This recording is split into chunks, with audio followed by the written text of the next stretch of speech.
take them individually or? We'll back for everybody.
Welcome, everyone. We're going to go ahead and begin the full Committee of Education Administration.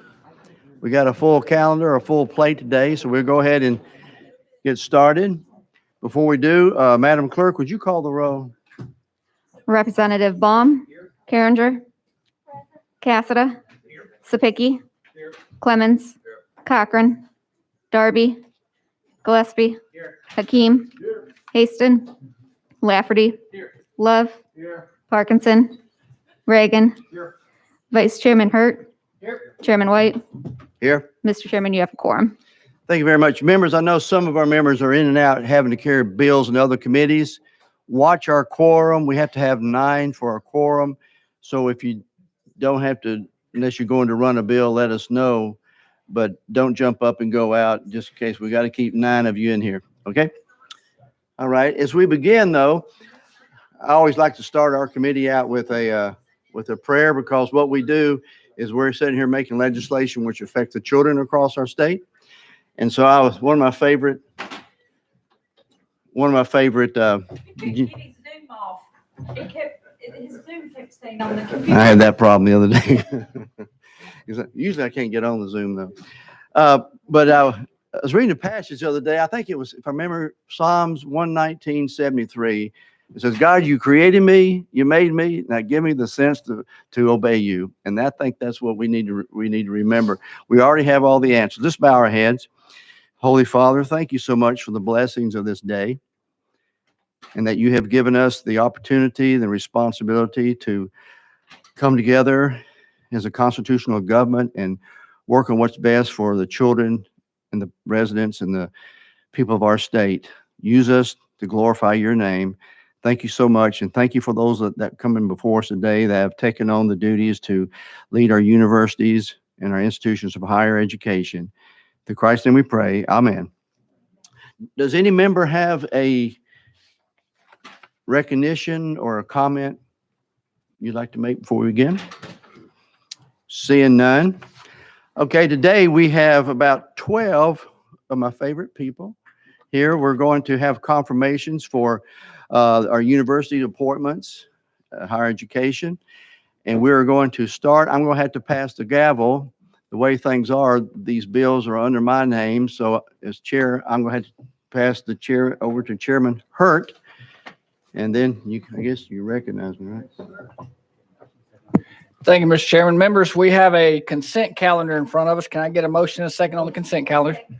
Properly motioned and seconded, we will recognize Chairman White to go through the consent calendar. You're recognized, Mr. Chairman. Thank you, Chairman Hurt. What we're going to do, members coming up, I will call you up and give you about 60 seconds, you don't mind, since we got a lot of people, and then we also have a calendar of bills, to kind of introduce yourself, tell us a few things about yourself and what you're interested in. Then we can ask if anybody has a question, and then we will have a vote for confirmation.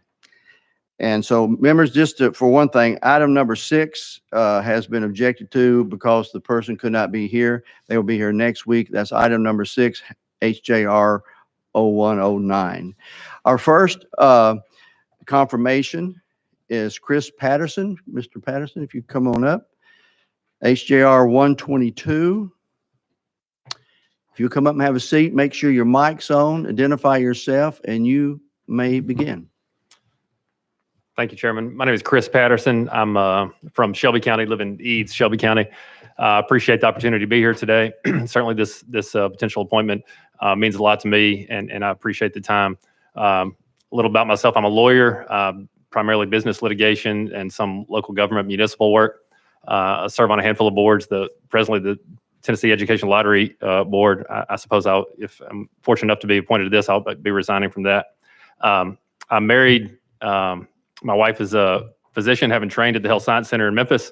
University system means a lot to me and my family. My father is a graduate from the university system. My in-laws, my wife, we care a lot about the state and the system itself. So it's an honor for me. So I'm be happy to answer any questions if anyone has any. Chairman White, you're recognized. And also, let me mention that, Chris, I spoke to you the other day, and you are a law partner with our one and only Lang Wiseman, right? That's right. Lang and I our worked legal together for counsel. a long, Right. long time. So From Memphis. You can ask. Anybody has any questions? Thank you, Chairman White. Are there any more questions for our guest today? Chairman Sapicki, you're recognized. Mr. Chairman, procedural as we go forward. I notice there's a consent calendar, but then all are up or down. Are we going to just make a motion here to approve so we can just move through them and then take one vote at the end in case we have an objection to? Chairman White, you're recognized. That is correct. We'll introduce, if anybody has an objection, we can pull them, bump them off. If not, we'll do all votes at one time. Perfect.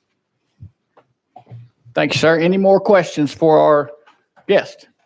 Representative Cochran. Thank you, Chairman Hurt. We first of all appreciate your willingness to put yourself out there and to serve in this capacity. And so I'm going to ask you this question, and honestly, this will just kind of be a standing question for the other nominees as well. So feel free just in your comments if you want to answer it. There are times when we see things take place on a college campus that are not representative of the values of the people of Tennessee. And whether that's from a professor or an organization, whatever it might be, what will you do in your position to ensure that the University of Tennessee or, that our higher education is rightfully standing for the values of the people of Tennessee, which is ultimately who you serve? Mr. Patterson, you're recognized. thank you for the question. I think it's important. That's certainly an important issue. That's not a surprise that question is raised, and so I appreciate you asking that. I certainly recognize that a large part of our student population across the system are young people, and by going into post-secondary education, it gives us as a state an opportunity to influence students and impress upon them the values of Tennesseans, and I think that that's critical. And certainly I would hope to be able to be a conduit between this body, the legislature, and to ensure that there are opportunities to shape and mold young people to espouse the values that I know that you hold dear and all of us as Tennesseans do. Representative Cochran. No follow-up. Again, I just would encourage you to do that, and again, and ultimately remember that we are serving the people of Tennessee and their value set. And when we see things happen on those college campuses, it's the people of Tennessee who are rightfully upset. Absolutely. We hear from them, and then you will definitely hear from us. So we ask you to kind of help that on the front end, and to ensure that those values are espoused. Of course. Thank you. Thank you. Thank you, Representative Cochran. Well spoken. Anything else for our guest? No, we'll do it at the end. Any other questions? Thank you, sir. We appreciate you being here and Thank you look very forward to moving forward with you. Thank you. Chairman White, you're recognized for our next guest. Thank you, Chairman. The next one, HJR 121, for our appointee for the University of Tennessee Board of Trustees is Mr. DeCosta Jenkins. Mr. Jenkins, you may come to the seat up here, and when you're situated, you are recognized. Make sure the red light is on the mic. Good morning, Mr. Chair. Can you hear me? Not yet. Good morning, Mr. Chair. You got it. All right. And members of the committee, it's an honor to be here. My name is DeCosta Jenkins. I'm a recovering CPA. I worked at Deloitte for 11 years, and I'm currently the president and CEO of National Electric Service. I'm a unicorn. I'm a native Nashvilleian. Most people that come to Nashville or you see around Nashville aren't from Nashville. I serve on the board of Pinnacle Financial Partners, the Middle Tennessee YMCA. I'm the immediate past chair of the American Public Power Association. So we're going to answer any questions you may have. Thank you, sir. Chairman White, anything before we expand for questions? I'm good. We can open up to any questions for Mr. Jenkins. Thank you, sir. Any questions for Mr. Jenkins here? Representative Cochran, you are recognized. Same question to you, sir. Just in protecting those Tennessee values, what do you see your role as a board member to ensure that those values are protected and that they are espoused at the highest levels of the University of Tennessee?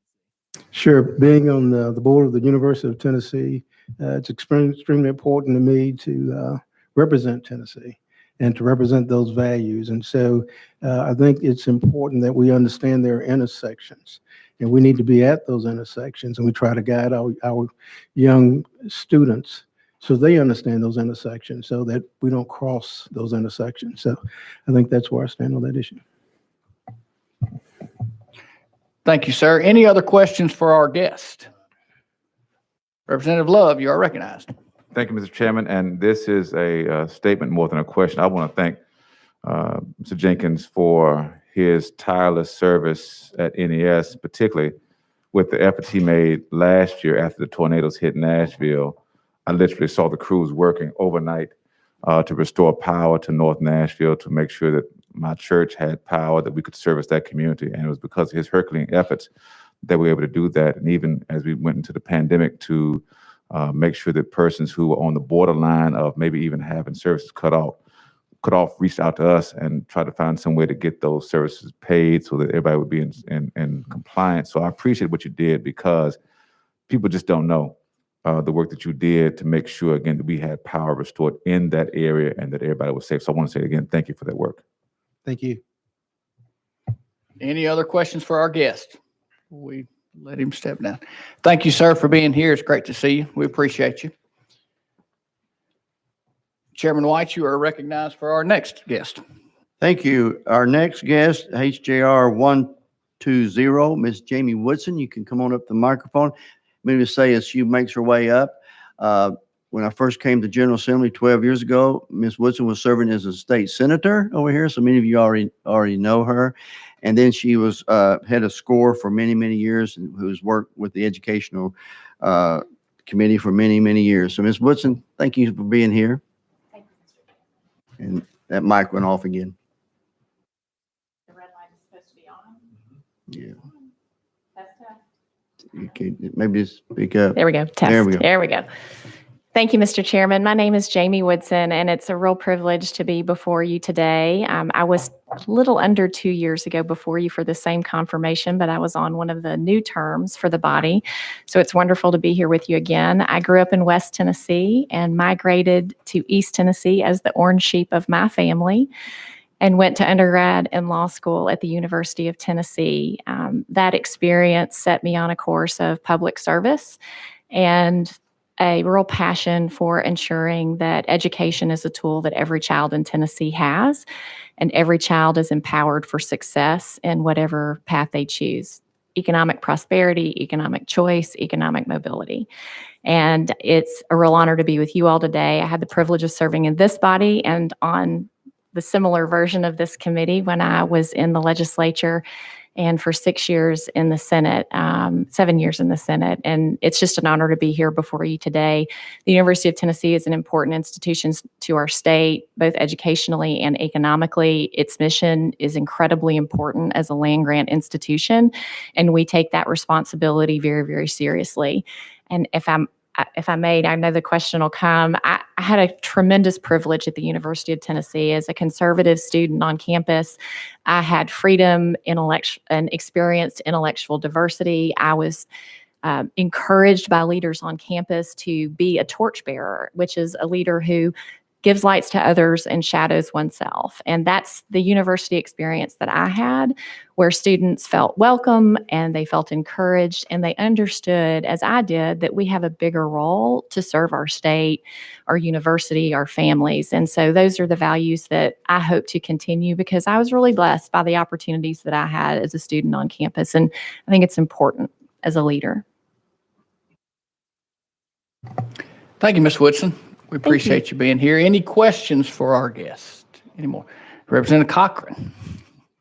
And Ms. Woodson, just as a follow-up, when I was a student at the University of Tennessee, as a member of student government, we took a trip over to Nashville, and you were one of the members who were kind enough to open their office and kind of walk us through the process. And so I remember meeting you at an earlier time, and so appreciate your service. And to your point, when I was at UT, honestly, I was in classrooms where at times it was obvious the professor did have a very differing worldview than mine, politically and otherwise.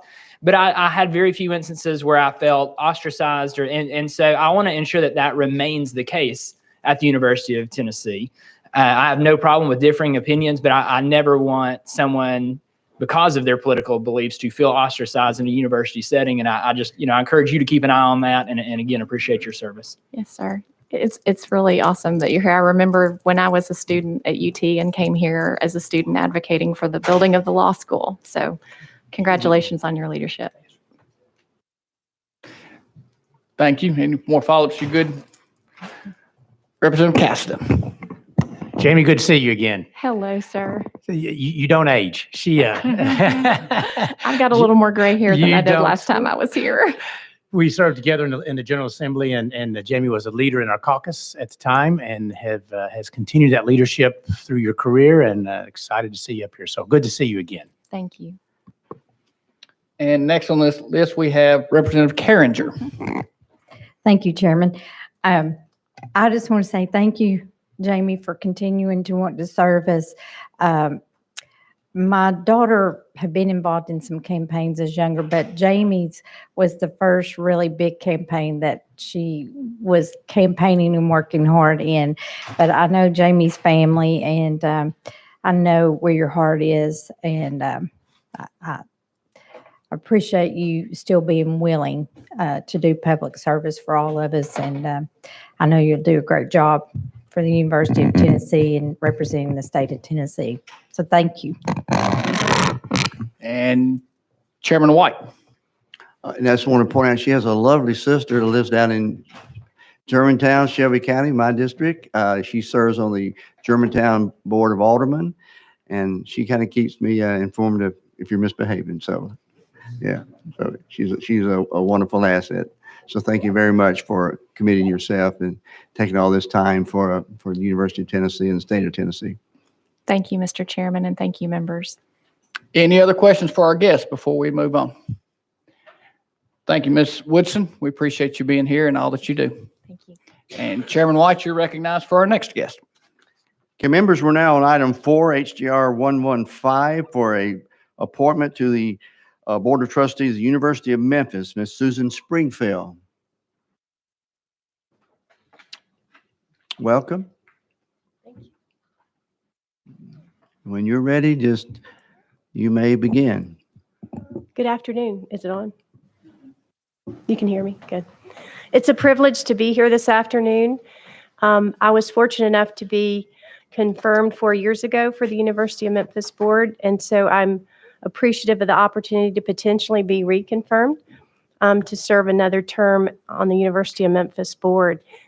I'm the Chief Credit Officer at First Horizon Corporation. We're the parent company of First Horizon Bank, headquartered in Memphis.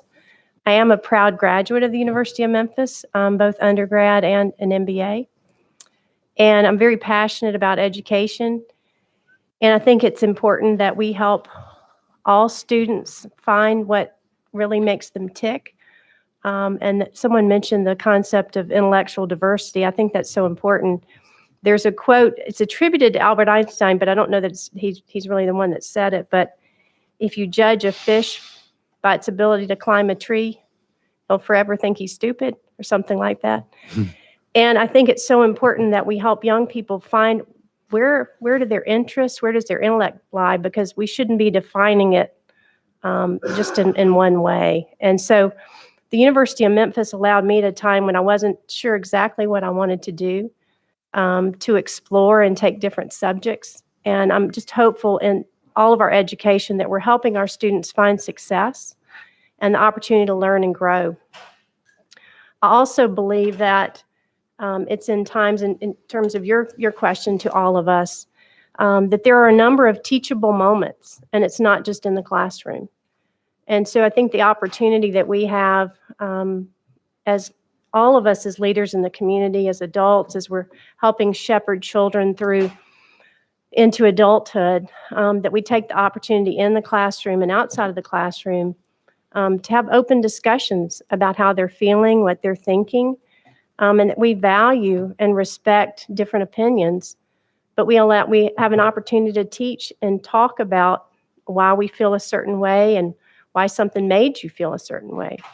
So look, again, if reconfirmed, I'll look forward to continuing to serve the University of Memphis, and am so proud of what we've done in the community.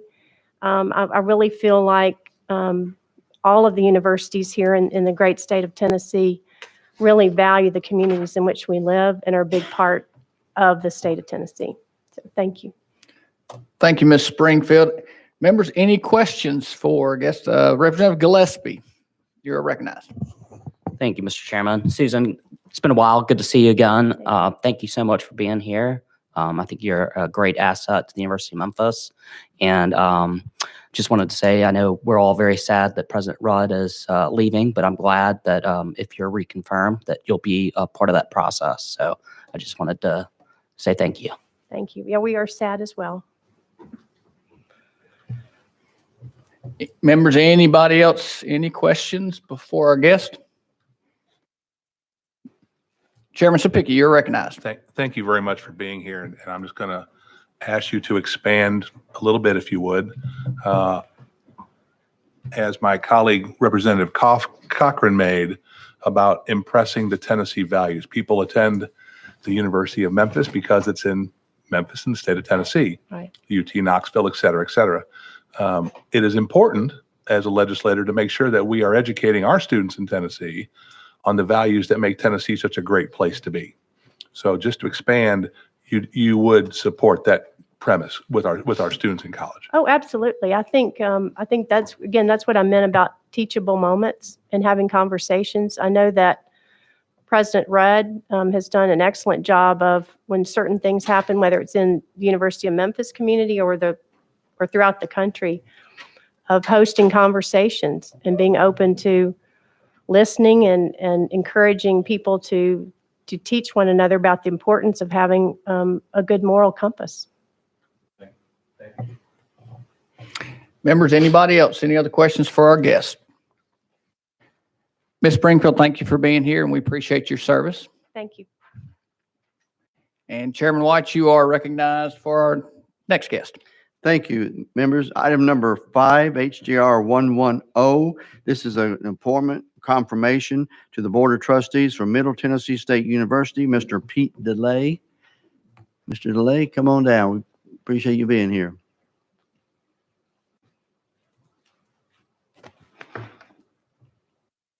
You may begin. Thank you, Mr. Chairman. Thank you, members of the committee. I appreciate the opportunity to come before you today. My name is Pete DeLay. I'm a native of Nashville, of Davidson County. I'm also another one of those unicorns who's also a native of Nashville and Davidson County.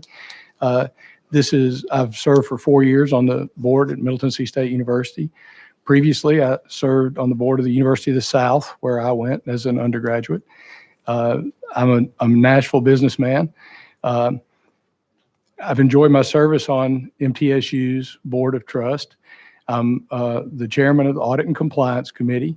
To the question about Tennessee values, Middle Tennessee State University adopted the University of Chicago principle of respectful, active, robust, and civil debate, which means that we want to encourage students at the university to discuss and to debate all sides of an issue in a respectful way, recognizing the need to respect faculty, other students' opinions, and the values of our state.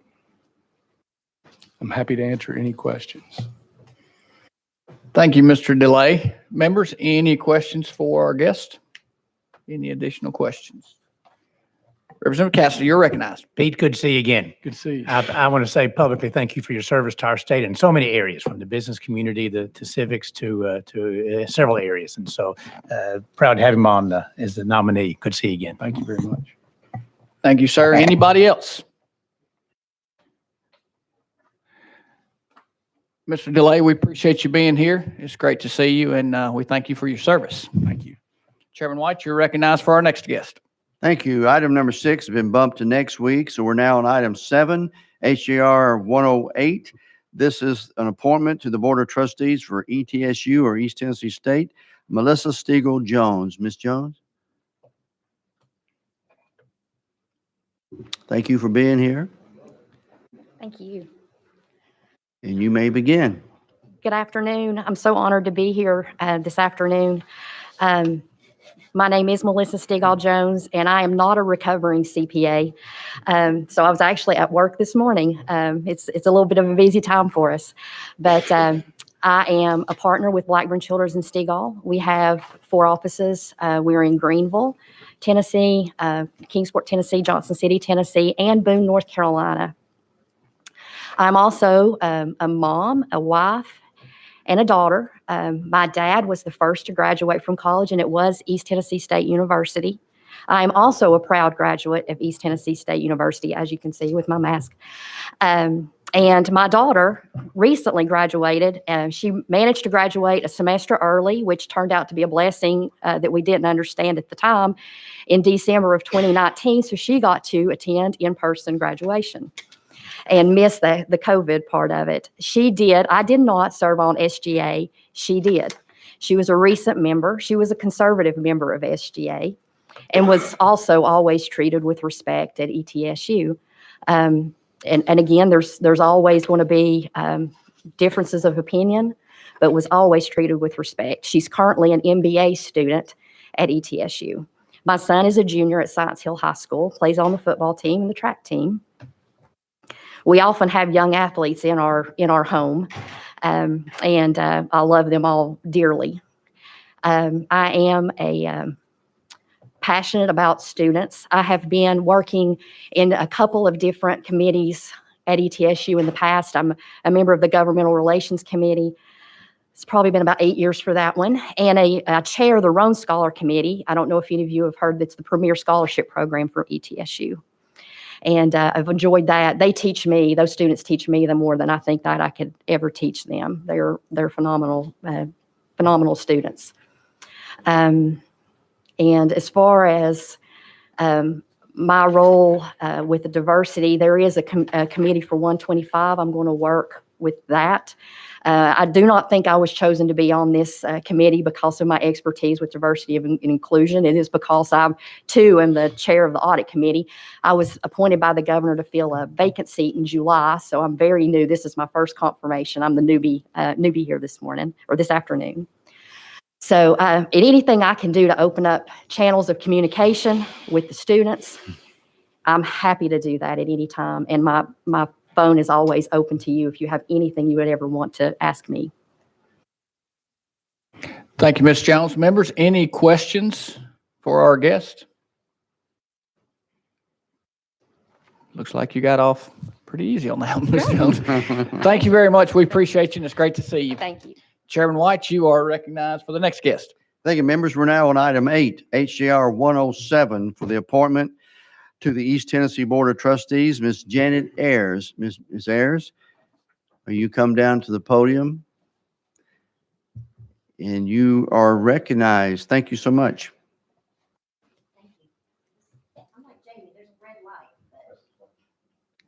It is confusing. Oh, 2 red lights. A teachable moment, 2 red lights. I'm Janet Ayers. I'm president of the AYERS Foundation. Our foundation is deeply committed to higher education, especially rural students, to go to and through higher education. Huge advocate of student by student. I served and had the deep honor of serving on the inaugural board of East Tennessee State University when Tennessee Board of Regents, it became where we could have our own board. I love the fact that it gives us flexibility and the ability to really govern and look at things different. To go ahead and address your question about how do I serve and, what is my view as being a trustee at East Tennessee State University? It's a deep honor and privilege and responsibility to represent the values of the state of Tennessee. You all do that every single day. It is a fine line to balance to be able to make sure that you're respectful of everyone's opinion. Something that I've heard several times mentioned, but the intellectual diversity, I feel, is a deep responsibility of each board member. Each student's voice matters, absolutely needs to be heard. That's how we grow and learn, and that's what university does.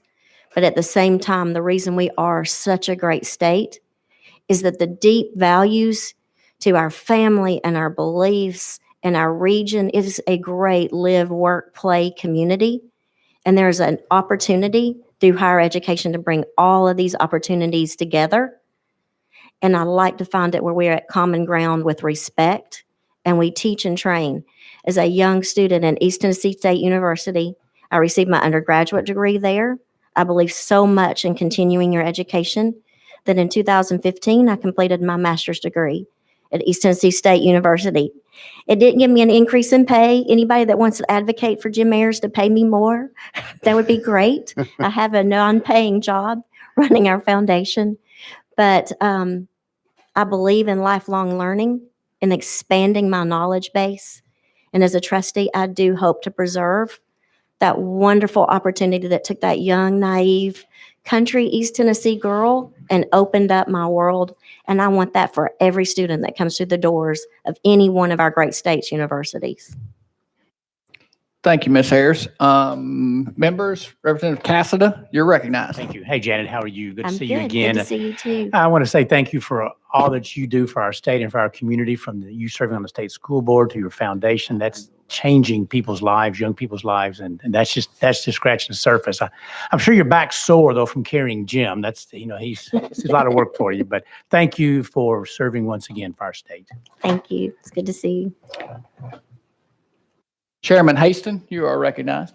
Thank you, Mr. Chairman. Thanks for being here today. It's always great to have a guest from District 72. And I've just personally been able to witness firsthand what you and Mr. Jim and the AYERS Foundation has done in our district, especially at Perry County, the school system that I work at. I think that we just recently went into the highest college going rate in the state in our county. And that's something special for a county that's a distressed county. And just appreciate the work that y'all do and appreciate you being here today. Thank you. Chairman White, you're recognized. And thank you. And I also want to relay my thanks for all that the AYERS Foundation does for our state, our high school students and rural development and going on to higher education. And y'all do so much for our state. So thank you very much. If I can tell you just a personal story real quick. One of my favorite childhood memories, I grew up, if I may say this, I grew up in Naples, Florida, and I think about that place every day, especially during the winter.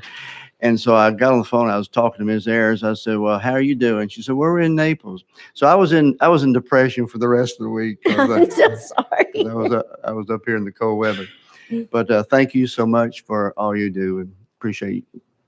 was a deep honor and a deep privilege to serve this great state in any capacity. Members, any other questions or comments for our guest? Ms. Ayers, thank you for being here, and we appreciate all you do. Thank you. Chairman White, you are recognized for our next guest. Members, number 9, our last appointment today is from the Board of Trustees of ETSU also, Mr. Stephen DiCarlo. Mr. DiCarlo, welcome. See if I can get the microphone. 2 red lights.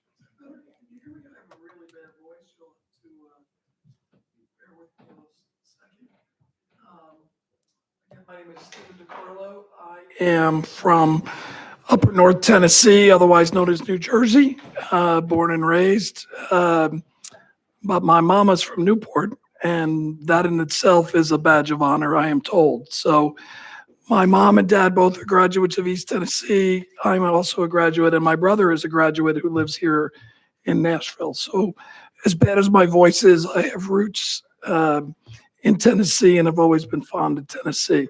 I am the proud husband of my wife of 35 years, and with 3 lovely children, a lot of exchange students all around the world that I try to keep tabs of while they're in Singapore and France and other places that they come from. I am a businessman. I am a retired businessman. I started a couple firms. I'm currently chairman of the largest E&S broker in the United States. So my involvement comes out of Charlotte, North Carolina. I live in North Carolina. I noticed there are not many, and I noticed this 4 years ago, there are not many board members that are from out of state. I think it does offer me a unique perspective to hear, see, and witness and meet the challenges of the university. I've obviously met wonderful people, Jim Powell, Chairman Nusswanger, just a litany of people that I've been privileged to work with and serve with. I'm currently chairman of the finance committee, and as you know, there have been challenges during COVID that I think the school and the state have been very impressive with in handling those issues that were before all of you. In terms of education, my dad was a guidance director at my high school, very passionate about teaching. My mother was a substitute teacher. They pushed me into golf. I failed, and I became a businessman. But what I did learn from my dad was the importance of education, and especially from him being the first of his family and the only member of his 8 brothers and sisters to get an education. So I'm very passionate about people that begin their education for the first time in their higher education for the first time in their family's history.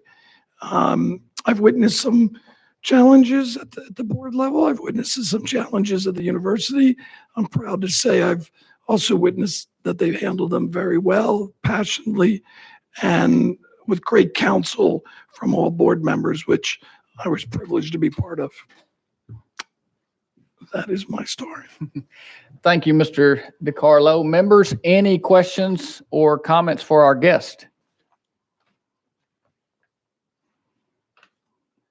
Mr. DiCarlo, thank you for being here. It's great to see you, and we appreciate your service. It's always that Newport thing that keeps people away. I don't know why that is. Thank you. Members, with that, we'll go back into session. Chairman White, you're recognized on the consent calendar before we move forward. Thank you, Chairman. And members, we have 8 appointments for us today, with one that will be next week. Without any other further, is there any further discussion, or that would be? Any further discussion on the consent calendar? Any questions for the sponsor? Question been called. Any objection to the question? Seeing none, we'll be voting on the consent calendar. All those in favor say aye. Aye. Opposed, no. Ayes have it. Consent calendar moves on to calendar and rules. May I say something? And Chairman White, you're recognized. So say thank you all for coming in today and being here, and for giving so much of your time and energy to the state of Tennessee and higher education. Thank you all. If you ever need anything from us, please reach out directly to us. Thank you. Thank you, Chairman. And with that, I'll pass the gavel back to you and we'll move on to the regular calendar.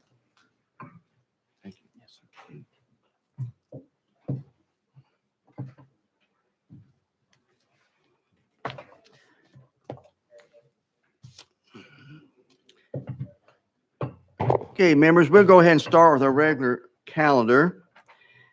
And don't have a long calendar today. A little housekeeping. Item number 2 has been taken off notice. So we'll go back to item number 1, House Bill 925 by Representative Ogles. Is Representative Ogles here?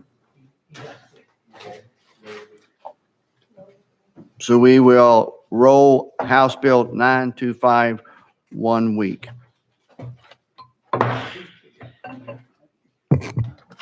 Item number 2 is off notice. Item number 3, House Bill 219 by Chairman Whitson. You're recognized, sir.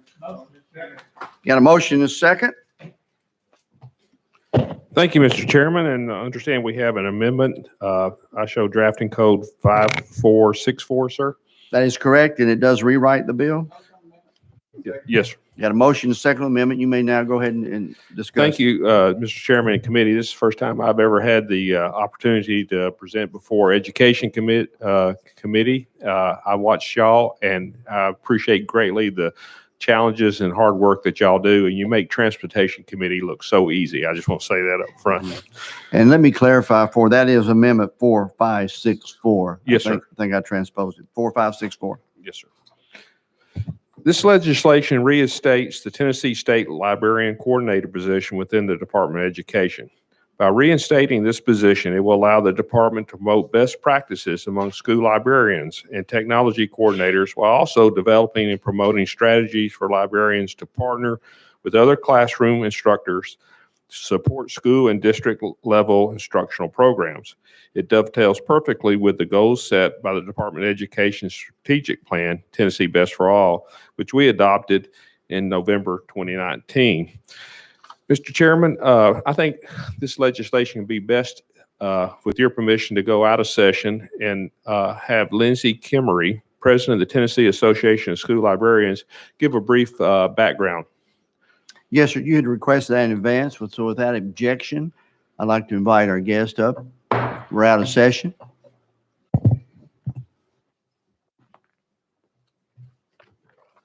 You're recognized.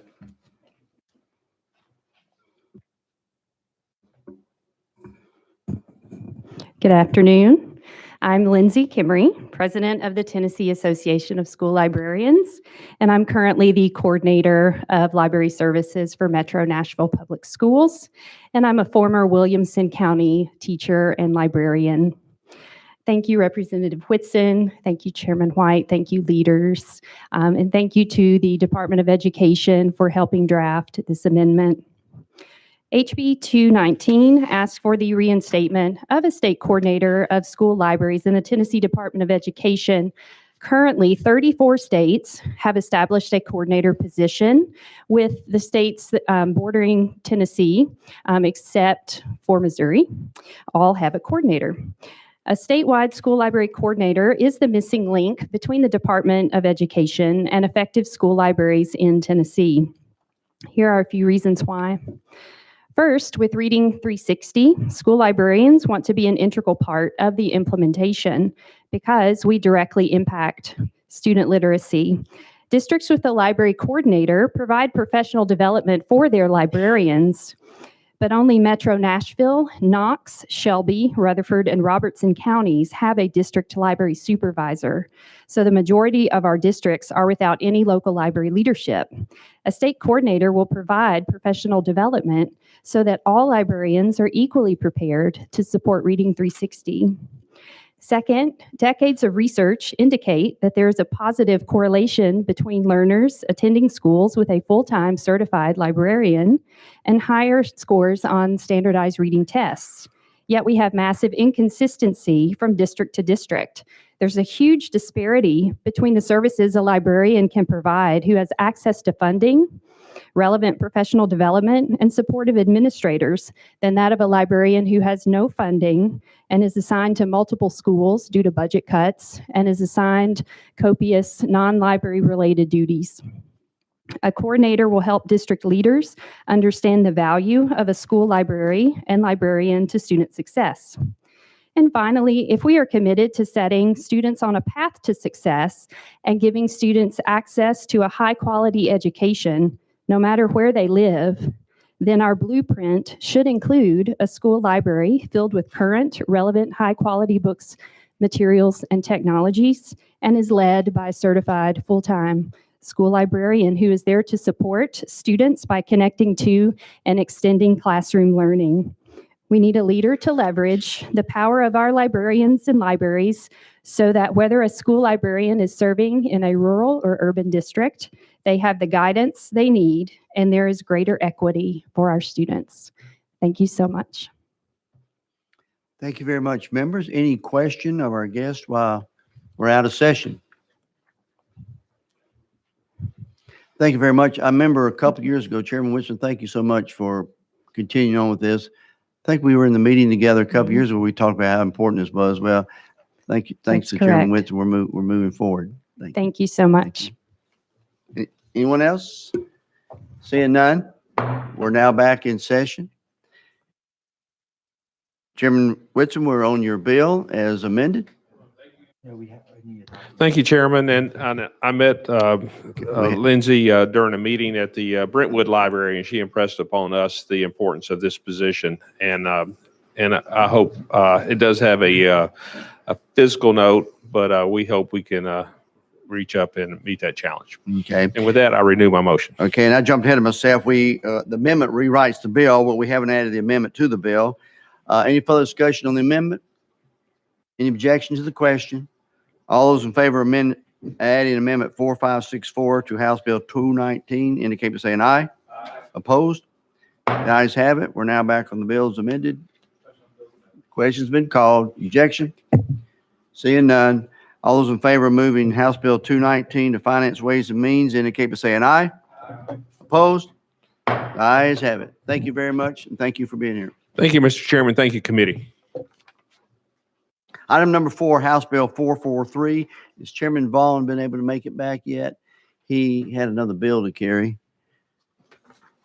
We will roll him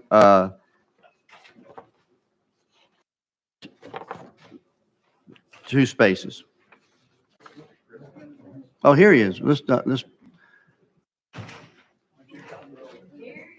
Let's take that back. Chairman Vaughan, you're recognized on House Bill 443. Motion and second. You're recognized. You do have an amendment. Yes, sir, Mr. Chairman, and I appreciate your indulgence. My amendment number is 4971. Correct. Rewrites the bill. It does indeed. You got a motion and second. You may begin. First, if I could, just for a second, Mr. Chairman, introduce someone that's in the room here with us today who I've been working with on this bill considerably over for years now. It's Dr. Steve Schwab, who is the Chancellor of University of Tennessee Center for Health Sciences in Memphis. He's here today taking in these proceedings because this addresses, his institution plays a vital role, not only in our state, but also figures into this legislation as well.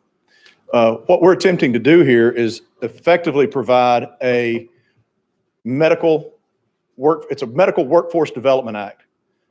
What we're trying to do is increase the number of graduate medical education, or what people commonly refer to as residencies, for people who graduate from med school.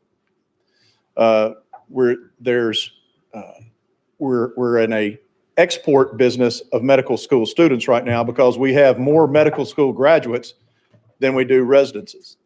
And we can chart trends and see that as our population gets older and continues to grow, well, the population of physicians are not keeping up with it. And so what we're trying to do is, the scientific or the studies show that these physicians typically remain in the states in which they do their residencies, that more so than where they go to medical school. So what we're trying to do is provide more residencies, a bigger, more robust program, so that we can have more doctors stay within the borders of the state of Tennessee. And this is a medical school driven program. Typical residencies are ran through hospitals and CMS, but this one actually is being cultivated through ETSU as well as University of Tennessee Center for Health Sciences. With that explanation, members, any questions on the amendment 4971?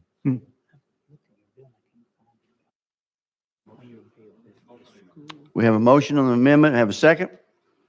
Have a second? Any further discussion on the amendment? Hearing none. Without objection, all those in favor of adding the amendment to House Bill 443 indicate by saying aye. Opposed? The ayes have it. We're now back on the bill as properly amended. And Chairman Vaughn, I was asked to read one thing into the record for your confirmation. Yes, sir. The question is, the residency slots discussed in this bill are owned and operated by the start over. The residency slots discussed in this bill are owned and operated by the two state medical schools. And this is a completely different program than a rural residency program where the slots are owned and operated by community hospitals. Is that a correct statement? That is correct, sir. Thank you very much. I just wanted to be clear for the committee that the two programs are separate, but help us to meet the same goal of more primary care doctors. Yes, sir.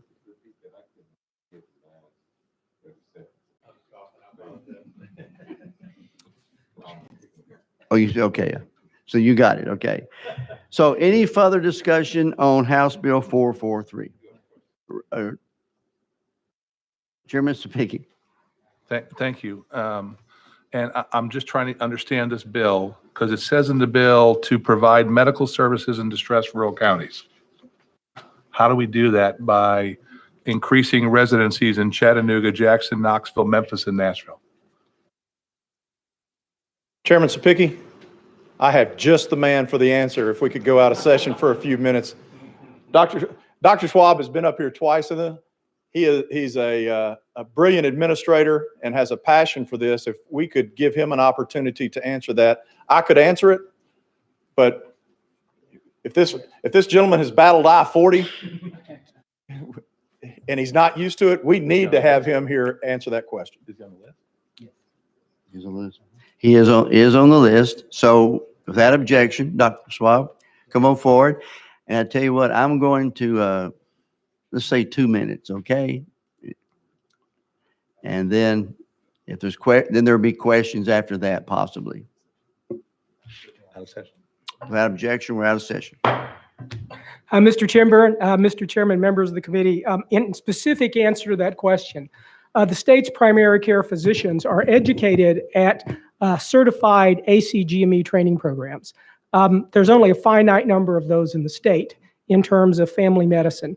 5 of those or 6 of those are with the University of Tennessee and 2 or 3 are with ETSU as far as the state's public institutions. When you train a family medicine physician or a med-peds physician, that's their terminal training. So it's 4 years of medical school, 3 years of family medicine.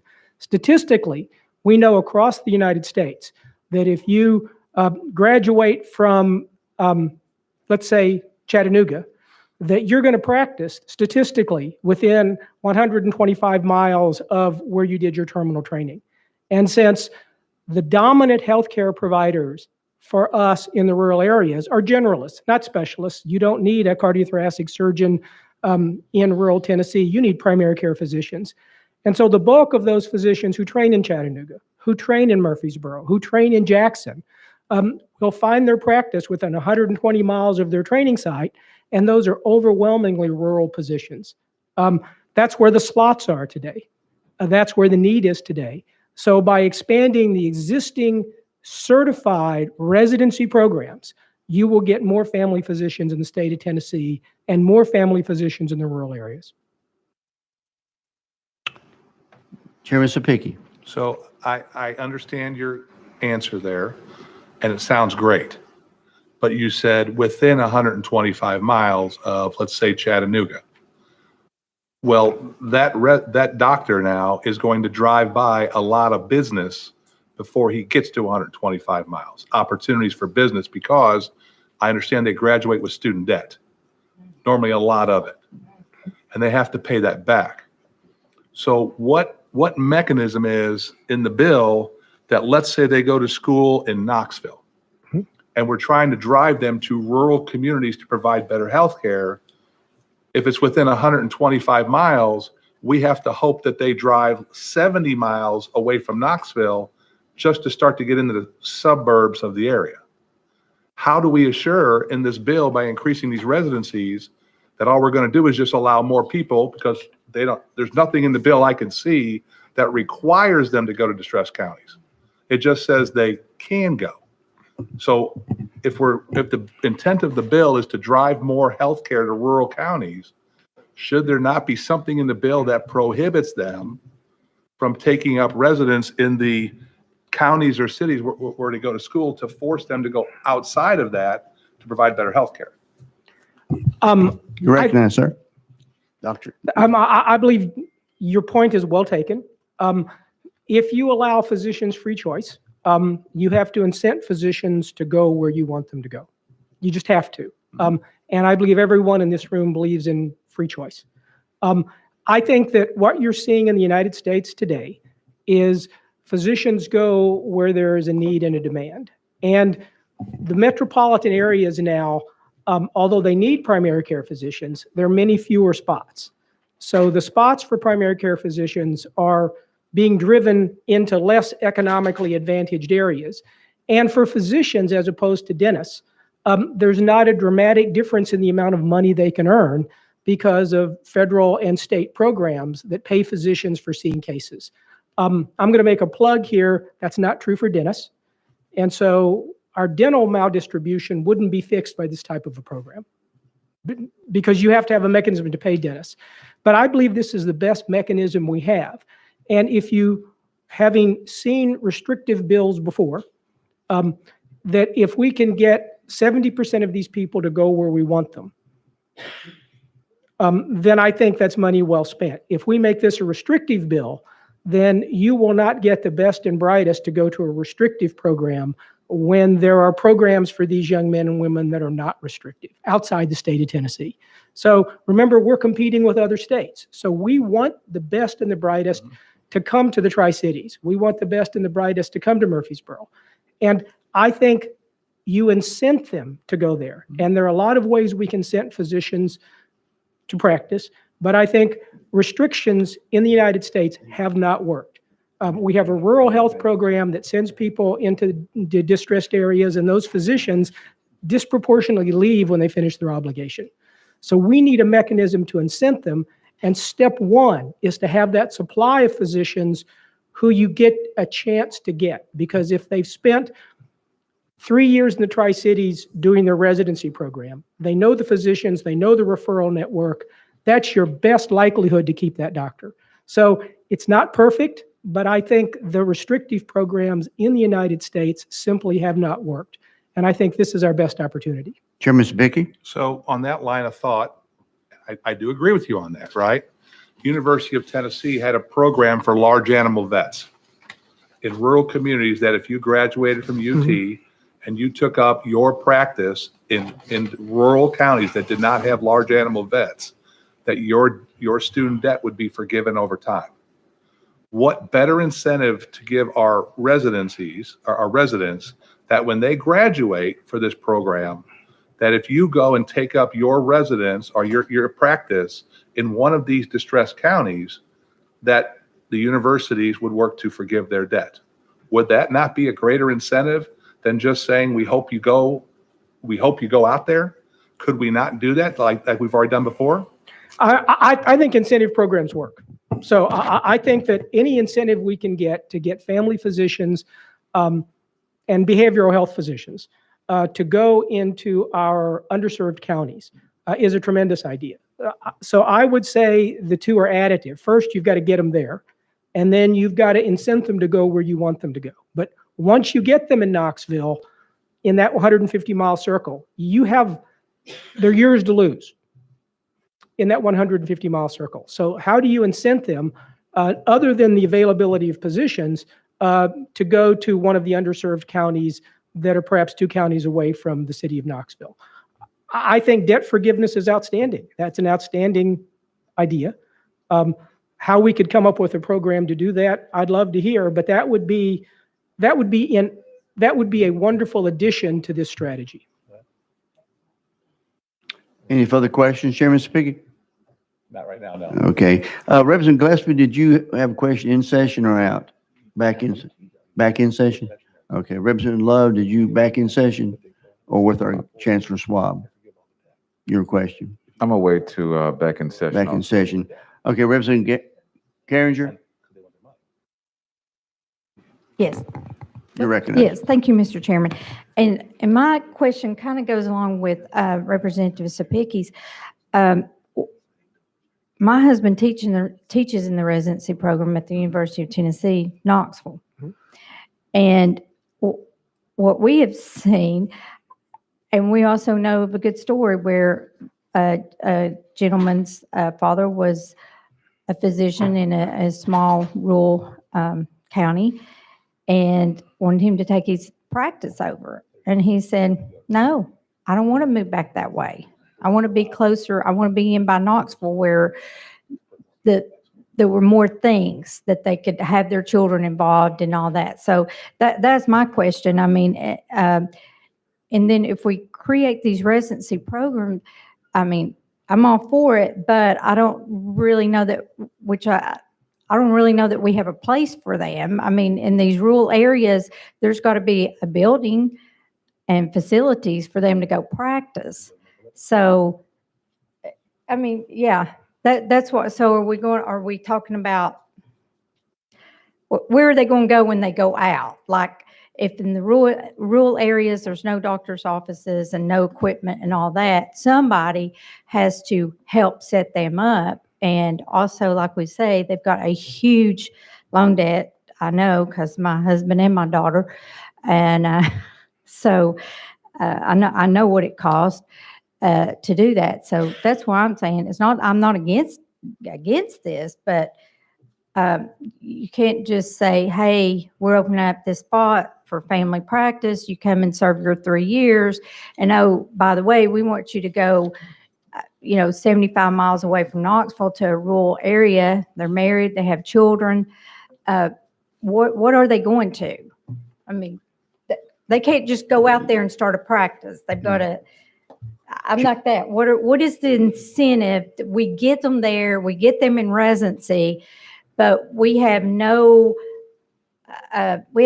to bank that they're going to go into rural area. Or they may go and a lot of times they do a year of residency and they decide they want to do something else, or they want to get into something else and switch over or whatever. So that's what I'm just wondering, what is it we can offer them that makes them want to do that? Let me let Chancellor Schwab address that. So because I think that is the dilemma we face, getting physicians, dentists, pharmacists, all our healthcare providers into the rural counties. So when you look at our rural counties today and you say we are underserved, and then you say it's going to get worse because you look at the median age of our physicians and our dentists and our pharmacists in those rural counties. So our first problem is we need to replace those physicians and provide partners for those 68, 69, and 71-year-old primary care physicians. So where are they going to go? Well, I would suggest that where we think they should go is into an established practice initially to work side by side with that 72-year-old physician who should retire but can't, who has an established practice, and ideally has referral networks to back up specialists so they can provide that outstanding level of care. So I believe that except in those counties where there are no dentists, where we really need something else, we need to provide partners for the existing physicians, dentists, and pharmacists so that we can grow those. So I believe we do have a place for people to go. They can go to established practices of our aging rural physicians who, if we don't replace them, we're going to have counties with no physicians. And so they have a practice to walk into and take over. And it's not a terrible case mix in terms of finance. But we've learned one thing also in medical school. So I'm going to go back to selection bias. How do you select out physicians? Well, when you select out a primary care physician, you select out a certain thought process and a certain mindset, right? Someone who wants to be a family physician, has a desire to take care of people, have face-to-face interactions. That's not the mindset of a budding neurosurgeon. So that when we select medical students at the University of Tennessee, we look specifically at rural young men and women, because here's what we know. If you come from Dyersburg and we get you in medical school, we have a reasonable chance of getting you back rural because you value hunting, you value bass fishing, you value hiking, you value all those things you get in the rural area. If you want fine French restaurants, okay, you're not going there, but you probably didn't grow up with that in Dyersburg or in our rural counties. So we select out those people specifically because that's our best chance to getting somebody back.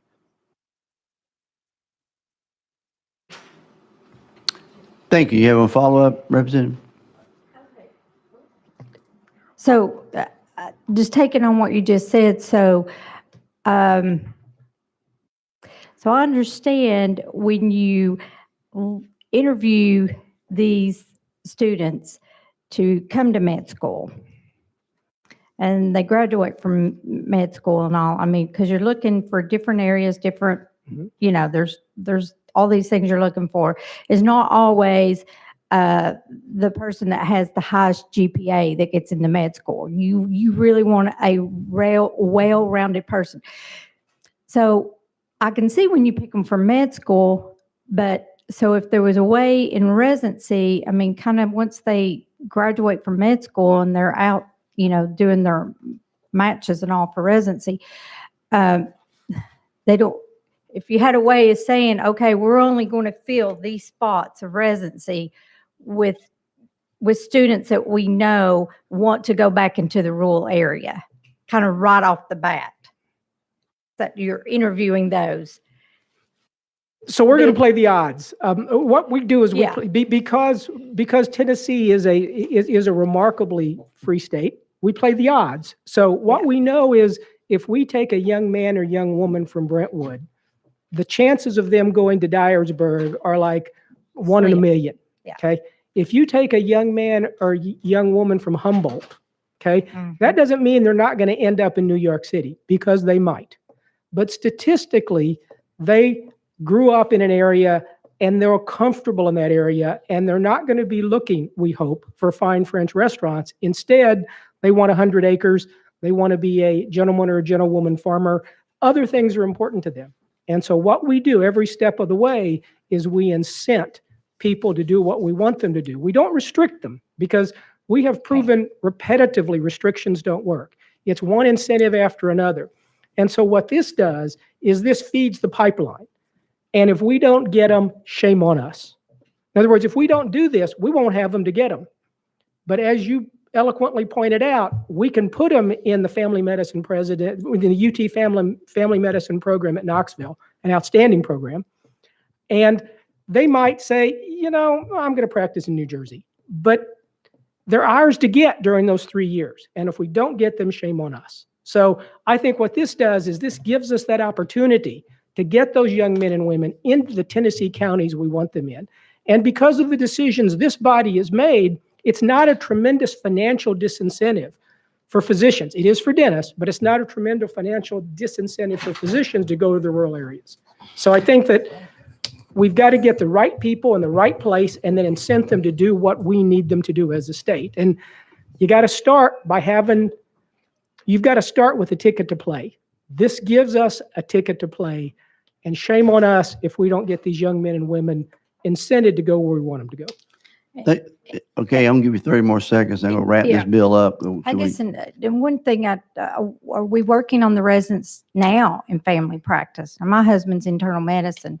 He's not in the family practice teaching. It's in the internal medicine part. But are we doing any incentives right now to get those that are in residency places? You know, right now, most of the incentives, the good news is most of our hospitals now have, as the UT Medical Center has, a whole series of rural extend out. Yes. Right? Yes. And they go out 3 or 4 counties. We just took on free medical clinic. Right. Dr. Kemp's, who I was on board. Yeah. And those are the spots, in addition to partnering with existing physicians, which the UT Medical Center incents because they want those referrals.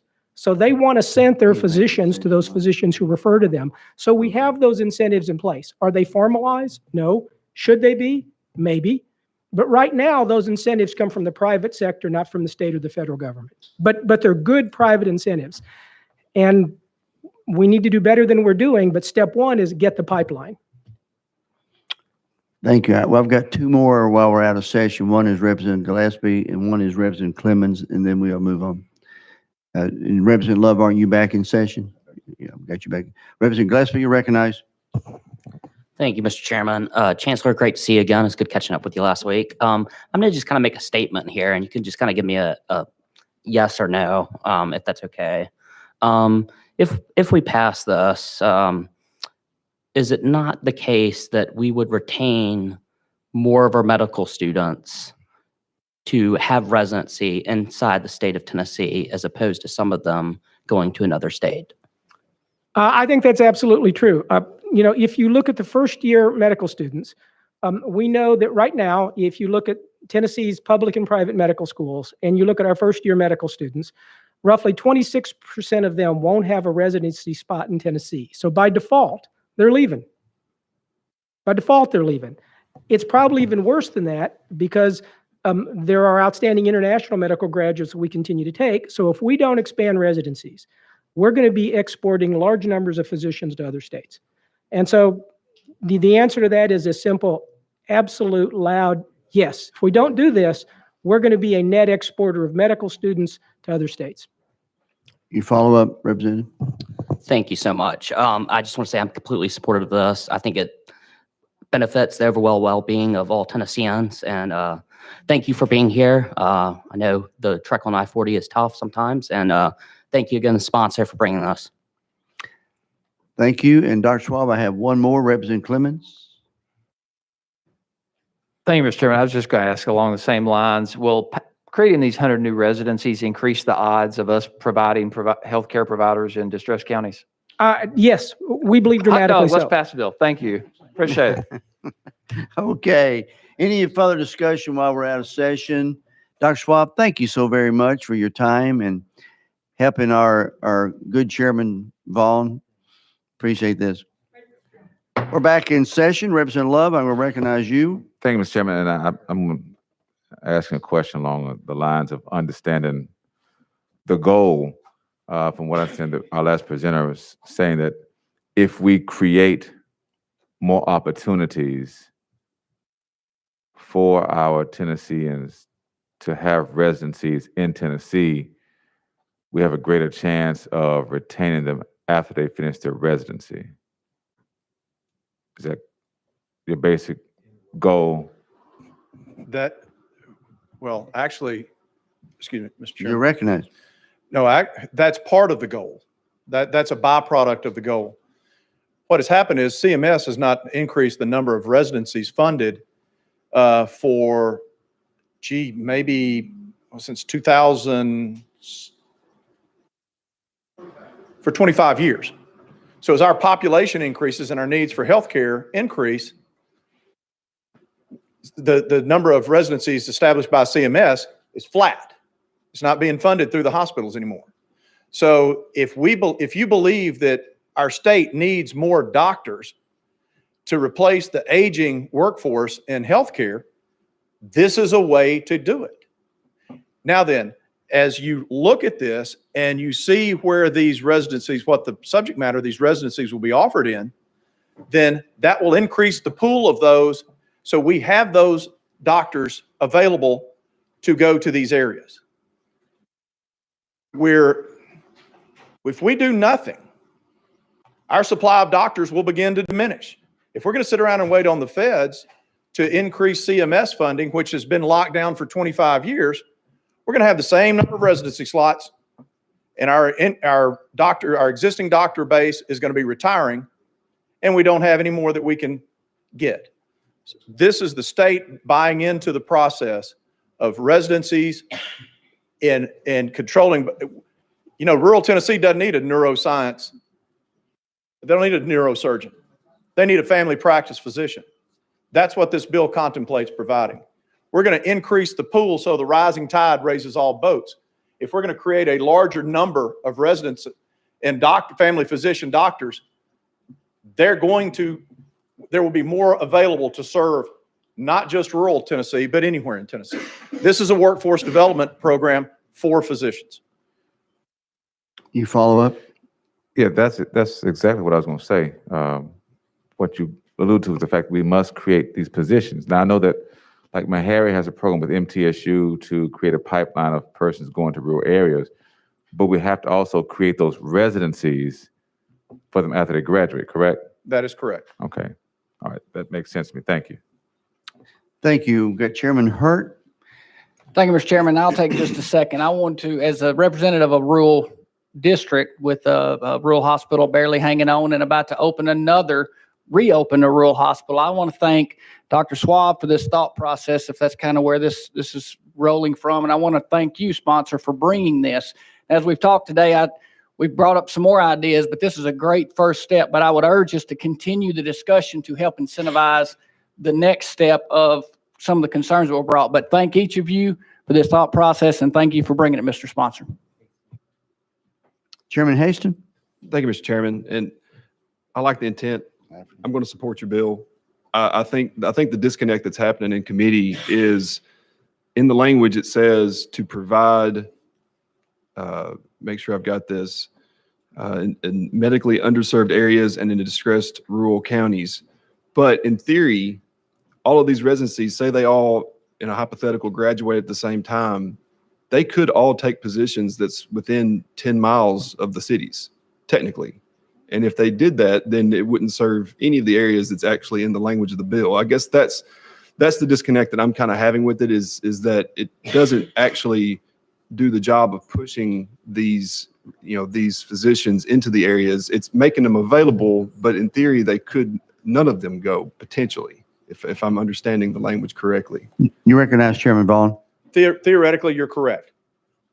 But on the flip side of the situation, we're not going to have any hand orthopedic surgeons go relocating to Perry County. What you're going to have is you're hopefully going to have a family physician or a pediatrician. That's the type. What we're doing is we're adding these residencies in these programs that are needed for these areas. That's where it comes along. And so as you look at it, these are the people that need to be populating that area. If we don't have a larger pool to draw from, we know they're not going to get them because, again, as the residencies through CMS and the hospitals, they're looking at plastics. They're looking at orthopedics. They're looking at cardiovascular. They're looking at these high-end, high-paying physician slots that are good for everybody. These are on the lower end of the wage scale, but they're more necessary. They're necessary to serve a broader array of people.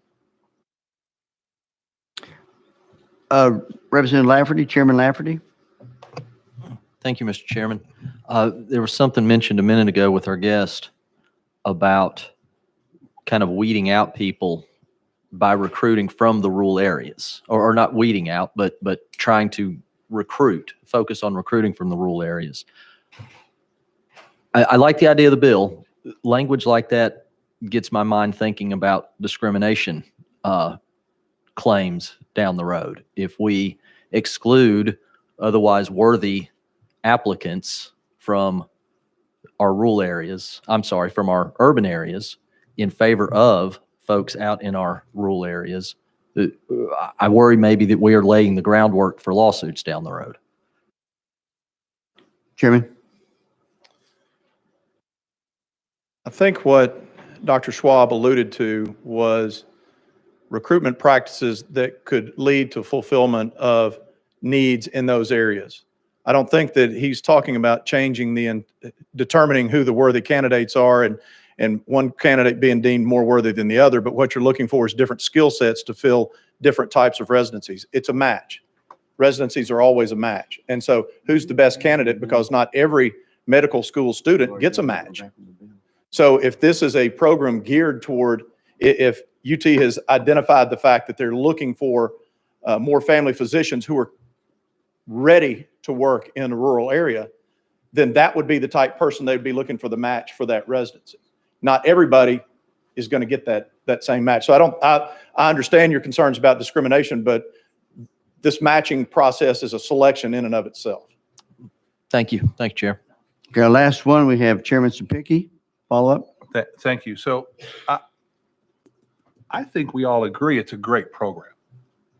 I just don't see the incentive to get them to go to the rural communities, because if we already have a shortage of doctors and that the doctors' workforce is getting older and older and retiring, and a doctor goes to UT to medical school, we're going to hope that they drive by opportunities to make money to go to a rural community. All I'm saying is the premise of the bill, I'm reading it, to provide medical services in distressed rural counties. I think it's a great idea, but unless we have a carrot for them to go there, we're asking them to drive by capitalism to get there. I'd be all for providing an incentive for them that if they take up residency and go to these distressed counties who need it the most, which is what we're trying to do, to have a program where we forgive their student debt over time. Therefore, you have a choice to make. If you want to go into the program and keep your student debt and hopefully find a job in Knoxville or wherever, more power to you.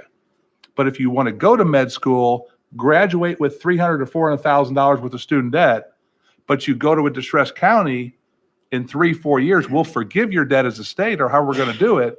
That gets them to set up their shop in these rural communities. Now they have to make a decision once they're established as the only doctor there.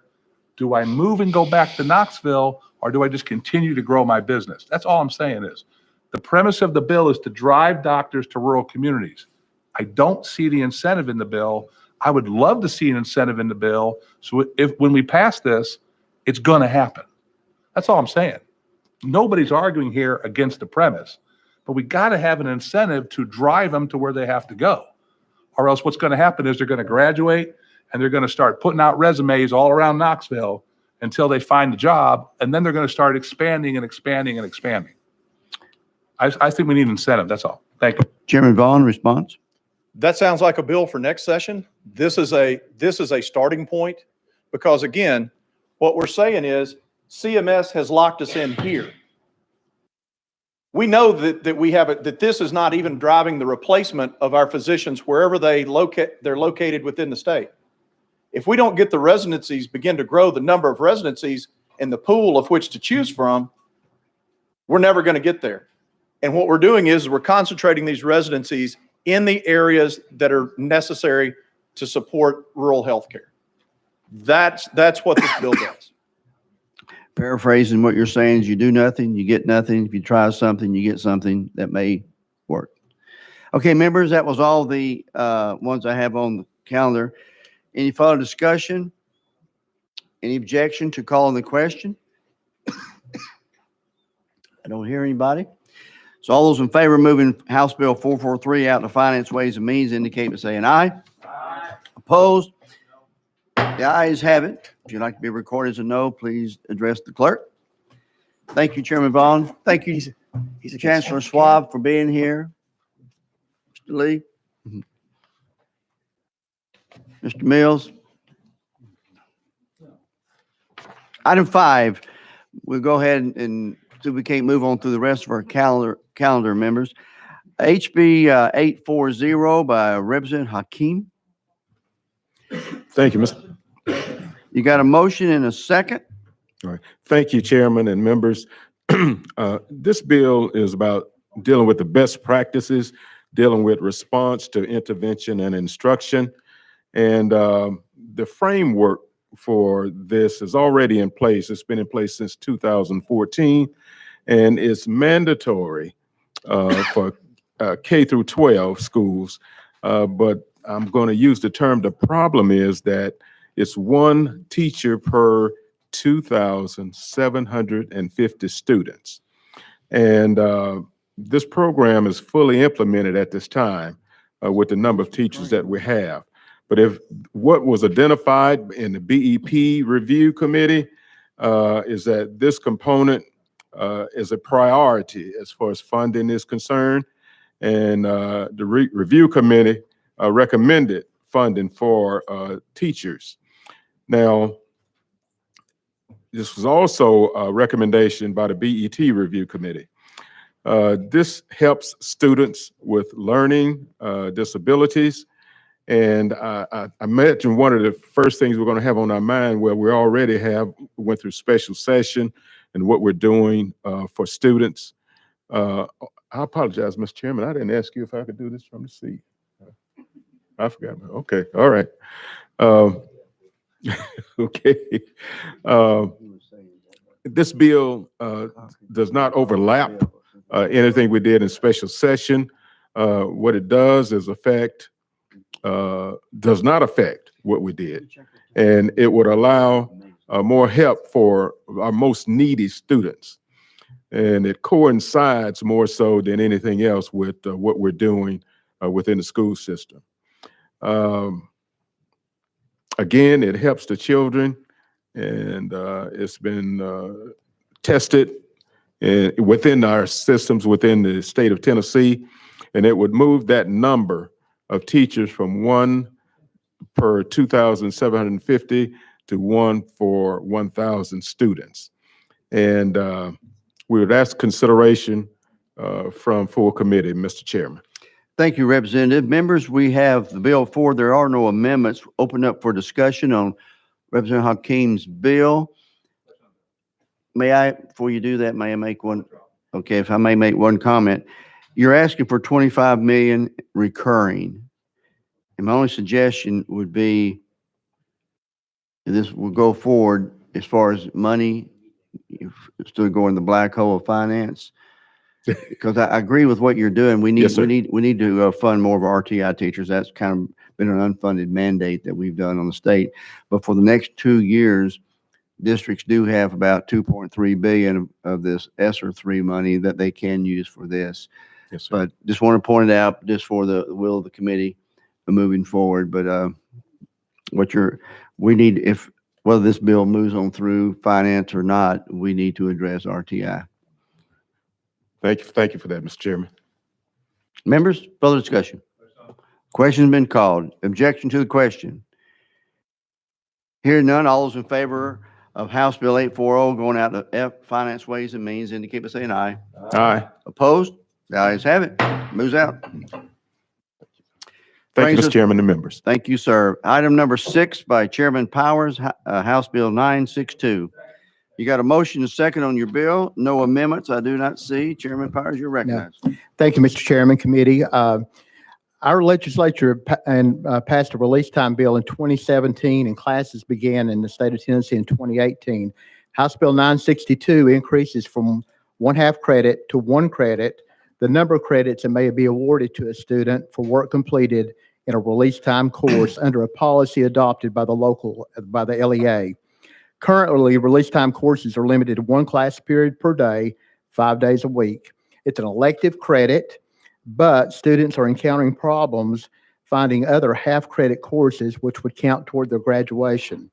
This bill would give the student 1 full elective credit toward their graduation. And with that, Mr. Chairman, I renew my motion and be glad to take any questions. Okay, members, we are out for discussion on House Bill 840. Representative Clemens. Thank you, Mr. Chairman. Thanks, sponsor. I just question, is there another example where we give a student credit for curriculum that the state doesn't approve or even review and is taught by a non-licensed individual? Is there any other instance of that?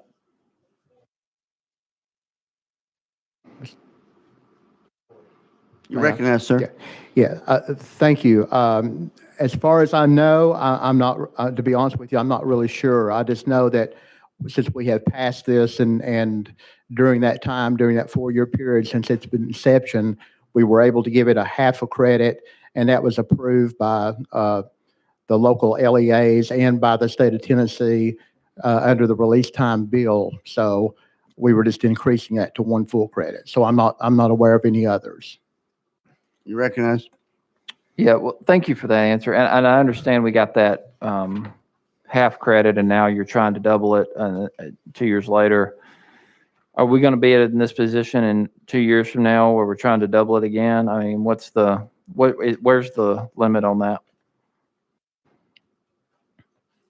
You recognize. Thank you, but I don't have really, we don't have any intent to make it like a 2-credit course or anything like that. It's just that students are having problems.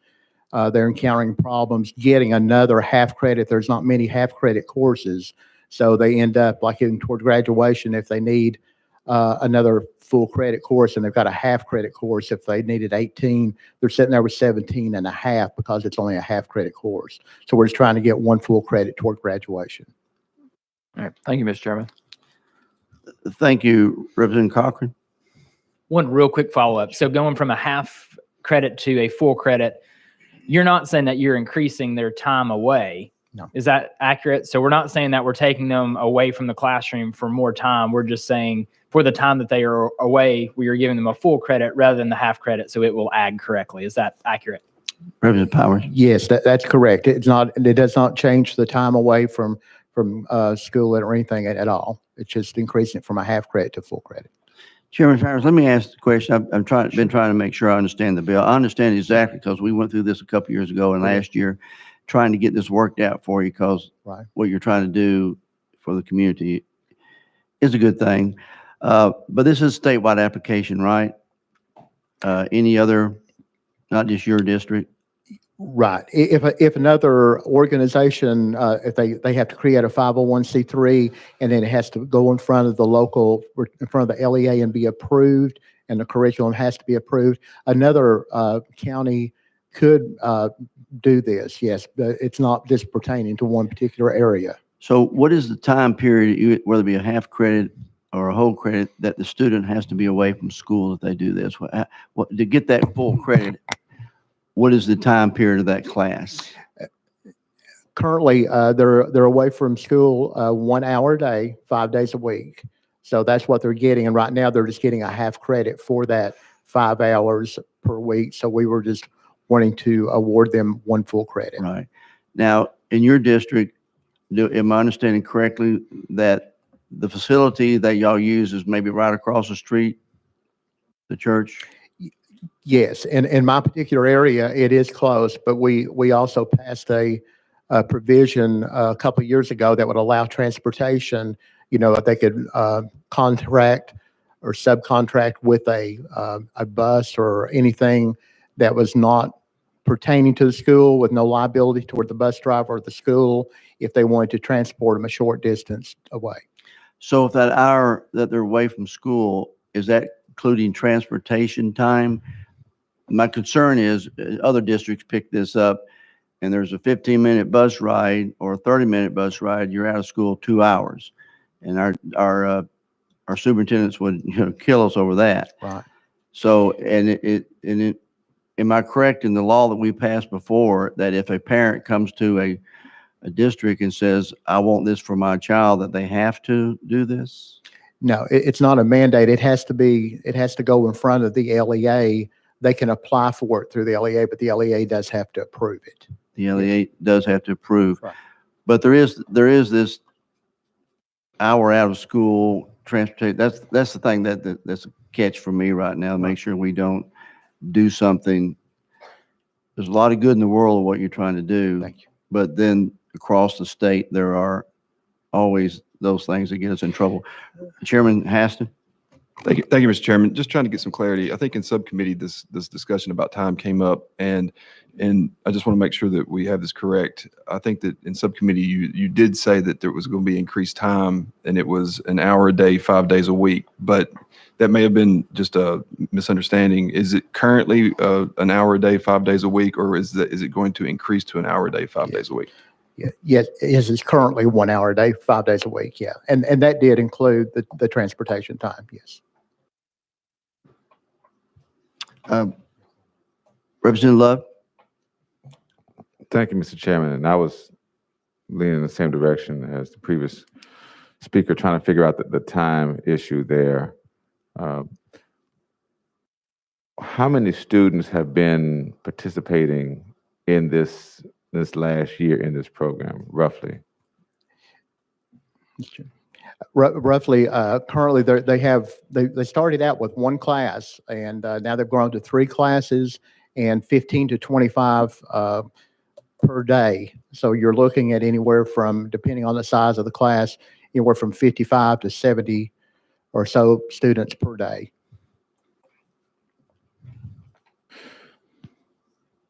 Representative Love, follow up. Okay, thank you. And these students are close to graduating, or they're just starting out? You recognize? Yeah, there's no particular class or freshman, sophomore. There's no particular class that they have to be in, so they can take it any time during their high school years. So any year. Follow up. So ideally, I could take it my freshman year, get a half credit.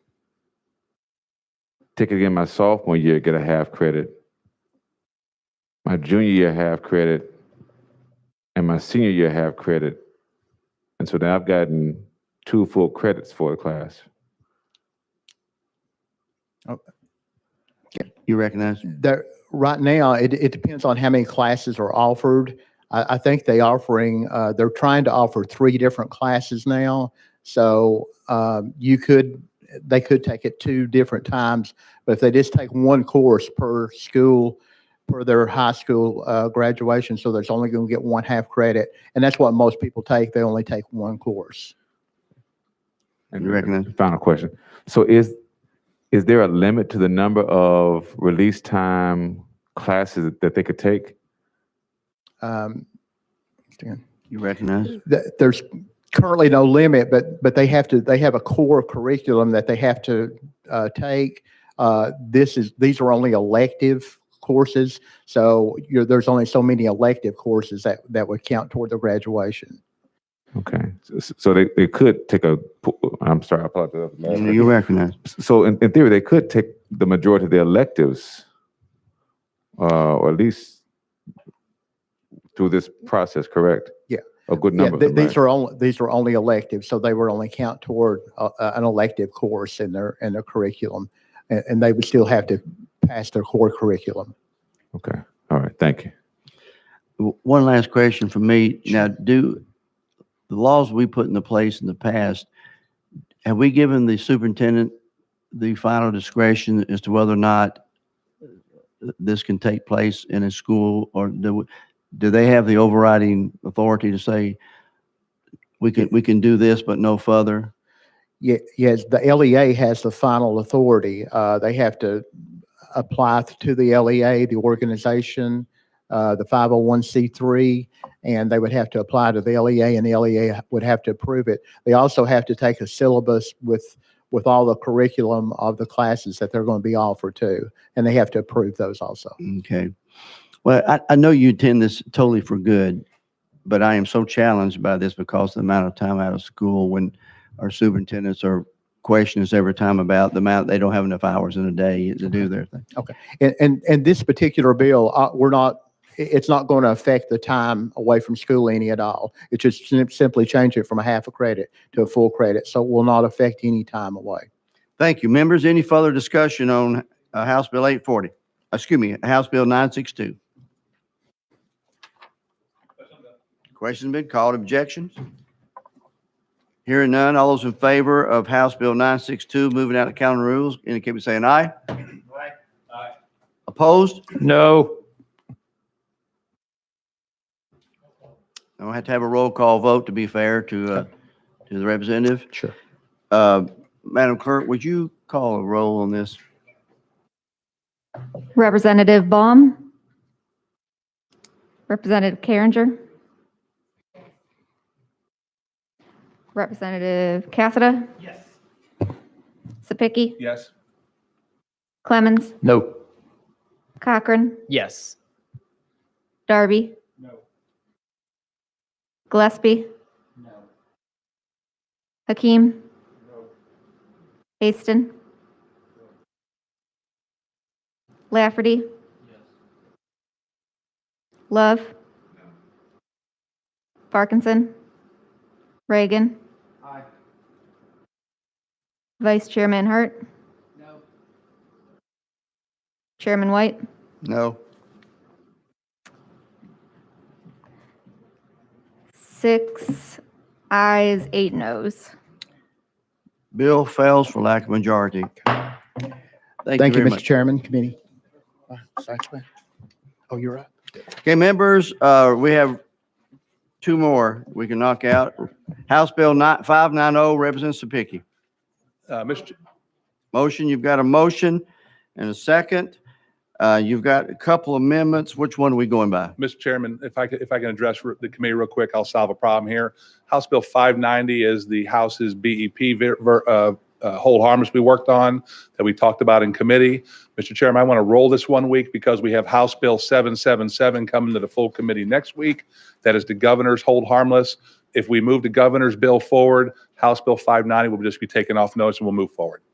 Thank you. Without objection, House Bill 590 rolled 1 week. Brings us to item number 8, House Bill 1304 by Representative Sapicki. You got a motion and a second. You do have an amendment that rewrites the bill. 4893, Mr. Chairman. Motion second on 4893. You may now explain the bill. It does make the bill. If you want to put it on the, it does make the bill. If you want to put the amendment on the bill, we can go from there. Any objection to go ahead and add it to the bill? Motion's been made without objection. We're now voting on amendment 4893 to go on the House Bill 1304. All those in favor say aye. Aye. Opposed?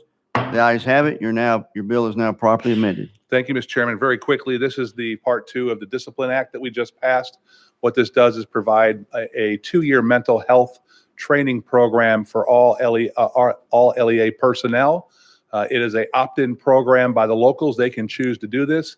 There is no cost to the locals. It'll be hopefully funded. We're going to work on a funding letter from the governor's people in education to use CARES Act funding that will provide necessary training so that teachers can identify students that are struggling with their mental or behavioral health. It does not train the teachers to treat them. It trains them to identify them and get them referred to the proper intervention. It is an opt-in by the parents. So it is a totally permissive bill, not only by the parents, but also by the LEAs in the state. Be happy to answer any questions. Discussion on the bill. We've had the question called. Is there objection to that question?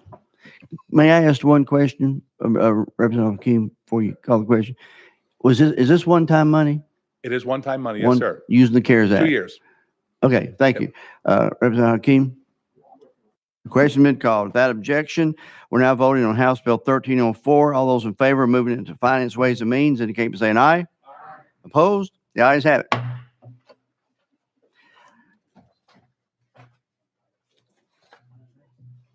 Let's see, anything else? Members, any objection to adjourning? We are adjourned. Thank you.